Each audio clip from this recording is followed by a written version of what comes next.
Hi guys, it's got to justice. Can you hear me all right? Yep. Okay. Thanks guys. Thank you for giving me some of your time.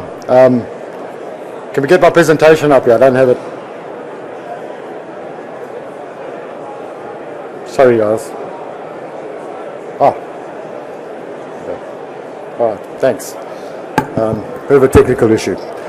So those of you who were at our launch last night at the Crown Investor Function, you'll know that we're actually going to change our name from Trigg to American Tungsten and Antimony, so really exciting times for us.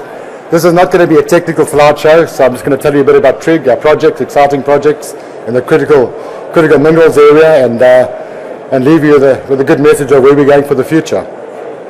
So the usual disclaimers, just to note that our final presentation with all the correct disclaimers will be on our website. Okay, so not this one. Again, just a quick snapshot of where we are.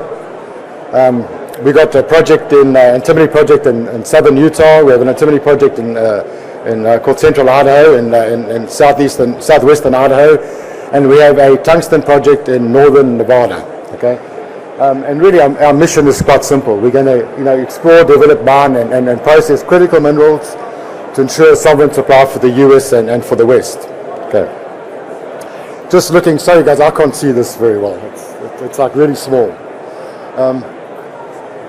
Just in terms of where we are and in investment highlights, there's huge demand in the US. The US uses about 25,000 tons of antimony, and that's growing about 5% year on year, and it's forecast to keep growing at that rate for quite a few years.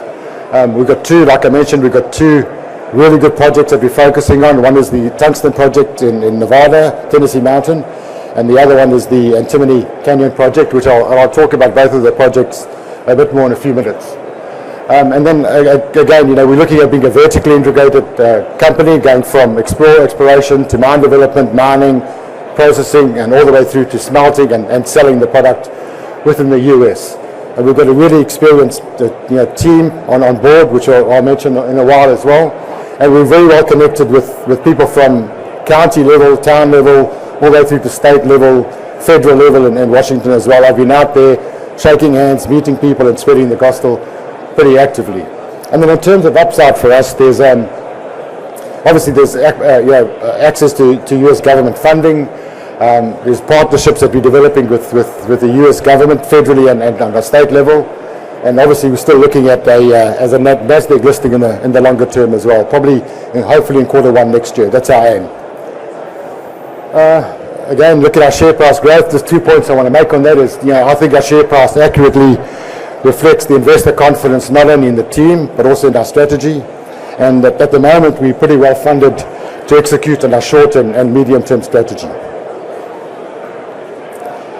Antimony, I'm not going to talk too much about antimony. It's a critical mineral for not just for defense but many other uses like batteries, antimony trioxide for fire retardant, optics, electronics, etc. And exactly the same with tungsten, another critical mineral, very critical for defense, but again there's got other uses as well in the medical industry, chemicals, tungsten carbide, electronics, etc. So it's two extremely critical minerals that the US requires and the world requires. Now, if we look at the global antimony market, you can see that China dominates the production with about 71% of worldwide production. Unfortunately, China has shut off its supply now to the rest of the world, so there's a huge demand. The United States itself has no operating mines at the moment. They import about over 90% of their antimony. So they're really struggling. They're scampering around trying to find antimony at the moment. And I think the US government and we realize that, if you're going to rely on a foreign power or foreign country for your reliance on critical minerals, it's obviously a huge security risk for the country itself. And I think that's where they find themselves in a position at the moment. There's no other operating producing antimony mines in the US at the moment, but some of the bigger ones that are out there aiming to produce, they've already received significant DoD funding for their projects.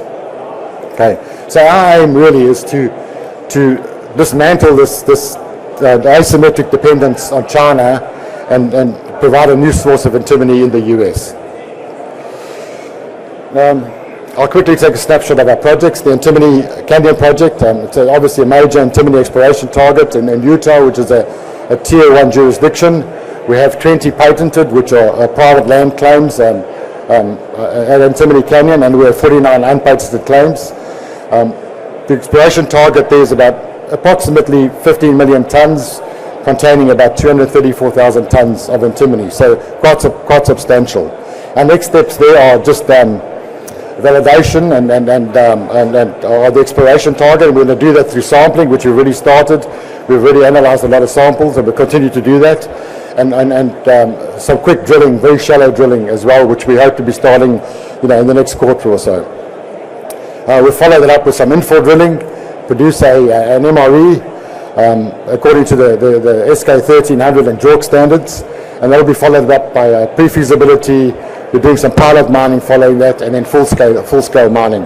And obviously, all along the way, we're going to need some funding, and that funding can either come from private and/or government fund, US government funding through grants and loans. So, a bit more about Antimony Canyon. I won't go too deep into this. Just basically saying, look, there were several historical mines in the area. The US Bureau of Mines confirmed that widespread mineralization. The samples that we've taken so far actually far exceed what the US Bureau of Mines reported. So we think there's significant potential for undiscovered mineralization in the area. Again, I mentioned earlier we want to be vertically integrated, so we want to go from exploration all the way through to producing the end product and then selling the end product within the US. So there's really just district scale potential for us in the area.